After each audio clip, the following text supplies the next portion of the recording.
NTA के महानिदेशक सुबोध कुमार सिंह को उनके पद से हटा दिया गया। इसी के साथ उन्हें अनिवार्य वेट करने के लिए कहा गया है। बताया गया कि हालिया परीक्षाओं में अनियमितताओं के मद्देनजर केंद्र सरकार ने फैसला लिया है। बताया गया कि भारतीय व्यापार प्रचार संगठन के चेयरमैन और एमडी प्रदीप सिंह खरोला को एनटीए के महानिदेशक का अतिरिक्त प्रभार सौंपा गया है। एनटीए द्वारा आयोजित कुछ प्रमुख परीक्षाएं जिसमें जेईई मेन और advance NEET, CUET, UGC NET शामिल है। इसके अलावा यह संस्था विभिन्न राज्य पात्रता परीक्षाओं में जैसे net set, junior research fellowship यानी जेआरएफ परीक्षा, अखिल भारतीय आयुर्विज्ञान संस्थान स्नातकोत्तर प्रवेश परीक्षा यानी एमएसपीजी और इंदिरा गांधी राष्ट्रीय मुक्त विश्वविद्यालय यानी आईजीएनओयू और परीक्षाओं का भी आयोजन करती है।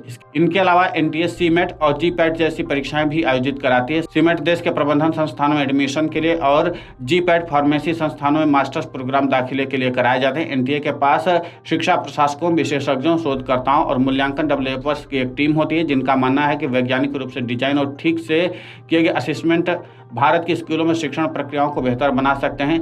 इसकी 9 सदस्यीय कोर टीम में टेस्ट आइटम राइटर्स, शोधकर्ता और मनोचिकित्सक और साथ में शिक्षा विशेषज्ञ शामिल होते हैं। जून 2023 में सुबोध कुमार सिंह को एनटीए का महानिदेशक यानी डीजी नियुक्त किया गया था। तब से वो इस पद पर बने हुए हैं। इससे पहले वो केंद्रीय खाद्य मंत्रालय में एडिशनल सेक्रेटरी पद पर कार्यरत थे। 1997 बैच छत्तीसगढ़ कैडर के आईएएस अधिकारी सुबोध कुमार सिंह कानपुर उत्तर प्रदेश के रहने वाले। इनके पिता प्राथमिक स्कूल में शिक्षक थे। उन्होंने देश की टॉप आईआईटी रुड़की से इलेक्ट्रिकल इंजीनियरिंग में बैचलर ऑफ इंजीनियरिंग यानी बीई किया था। उसके बाद इसी ब्रांच से मास्टर ऑफ इंजीनियरिंग यानी एमई भी किया। इंदिरा गांधी राष्ट्रीय मुक्त विश्वविद्यालय इग्नू में उन्होंने एमबीए भी किया है। आईएएस की ट्रेनिंग के बाद 2018 में उनकी पहली पोस्टिंग मंडला जिले में असिस्टेंट कलेक्टर के पद पर हुई थी। इसके बाद वो कोरिया के एसडीओ बनाए गए थे। छत्तीसगढ़ राज्य बनने के बाद वो बस्तर जिले के पहले पंचायत सीईओ बनाए गए थे। इसके बाद 2002 में उनकी नियुक्ति रायगढ़ डीएम के रूप में की गई। रायपुर और बिलासपुर के भी कलेक्टर रह चुके हैं। इसके अलावा भी वो कई अन्य पदों पर काम कर चुके हैं। यूजीसी नेट परीक्षा का आयोजन राष्ट्रीय परीक्षा की ओर से 18 जून को किया गया था। पेपर में गड़बड़ी की आशंका के चलते शिक्षा मंत्रालय ने कल 19 जून को परीक्षा रद्द कर दी थी और इस मामले की जाँच सीबीआई को दी है। वहीं नेट यूजी पेपर लीक मामले में गिरफ्तार 2 अभ्यर्थियों ने परीक्षा से पहले पेपर मिलने की बात कबूल की है। नीट यूजी 2024 परीक्षा का आयोजन एनटीए की ओर से किया गया था और रिजल्ट 4 जून को घोषित किया गया था।